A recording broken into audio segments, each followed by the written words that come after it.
Hello, I'm Catherine Jennick. And I'm Leanne Hambley, and we co-deliver face-to-face a day workshop called Creativity Fuddle. But what is a fuddle, you may be asking? And I had exactly the same question when I first came to Nottingham, when I was asked to bring something to a fuddle and didn't know what one was. But actually, it is a communal buffet where everybody brings together some food to share. We're not going to be asking you to bring food. We are going to be asking you to bring your creativity. Well, that brings us on to the next question, isn't it? Which is, what is creativity? Because immediately some people might have reactions to that word. And when you look at traditional definitions, you can see there it talks about producing original, unusual ideas and making something imaginative and inventiveness and originality. And you may very well be going, oh, I don't feel very creative, but we both had that reaction in our own time. So we want to share with you a different definition.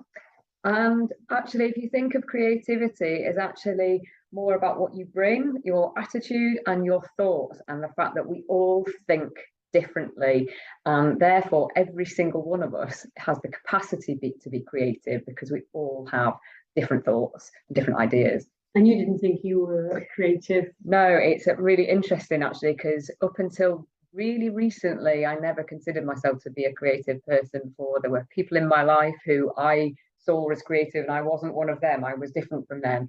And it was only in recent years that people have referred to me as creative and described me as creative that I thought I had to reflect on that a little bit and question myself. I decided to give myself permission to sort of own that skill and own that. And I found that the more I accepted that I could be creative, the more I tried and had the courage to be creative, and the more I've practiced, the better I've got. And I'm happy to describe myself as creative. Well, that was quite simple. Exactly, I did art at school, but when I went to go to art college and I was interviewed, they sort of said, "Oh, this is very standard. It's not very creative." It was I kind of regurgitated and just copied and did things like that. So immediately I thought, no, and I associated creativity with the arts and people being able to be really wild and produce amazing paintings and things. But what happened was I was walking in a bookshop one day, and a title of a book caught my eye, and this changed my whole thinking about creativity.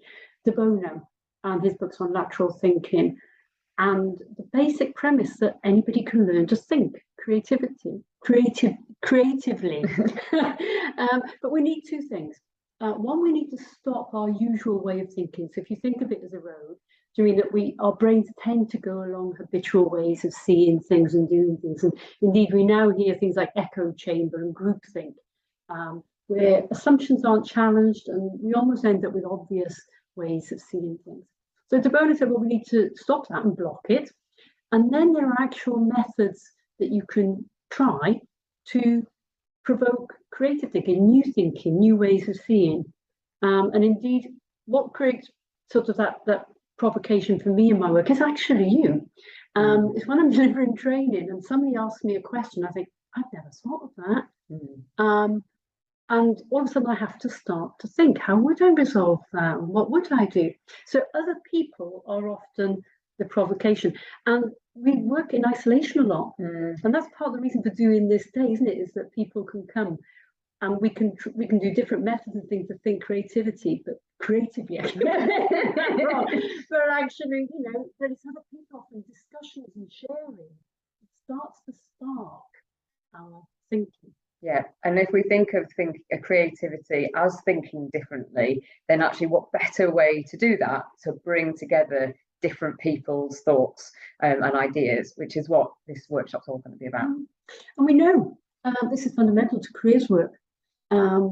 So when you were trained, we talked, you might have come across the work of Donald Shern, a reflective practitioner. When we start off, we're kind of quite scared and anxious. And indeed, our anxieties about getting things right or wrong is one of the things that gets in the way of our creativity. So we play safe. But as we get more confident, and as Catherine said, we do it more frequently, we start to think more creatively. We give ourselves the permission to think, well, let's just try it and see what could happen. What's the worst that can happen? Give it a go. And actually, as careers practitioners, the very nature of the job is to be creative, because we have to think in the moment what's going to work for that particular client in that particular setting. So whether we realise it or not, we are being creative every single day of our working lives. So these are some of the basic premises behind the workshop. So we're not expecting you to, come with amazing ideas ready prepared. What we're asking for is just bring your curiosity. The creativity is going to come from you as a group. Your willingness to share, but just play and bounce ideas off from each other to suspend that anxiety about, getting it right or wrong. So that's going to be the basic ground rule. We're just going to play, experiment, generate. Come with that open mind, really. We're going to have fun. And the other thing is you have the opportunity to create, if you want, a group that continues to talk and share, because quite often we work in isolation. And so this is a really good opportunity to change that. And you've got 3 quotes there from our last group who have really gelled, and it's just been wonderful for us to see how much they are continuing to share. And I think you can see there what a fantastic day they had when we ran the workshop the first time. So we'll look forward to welcoming our next group.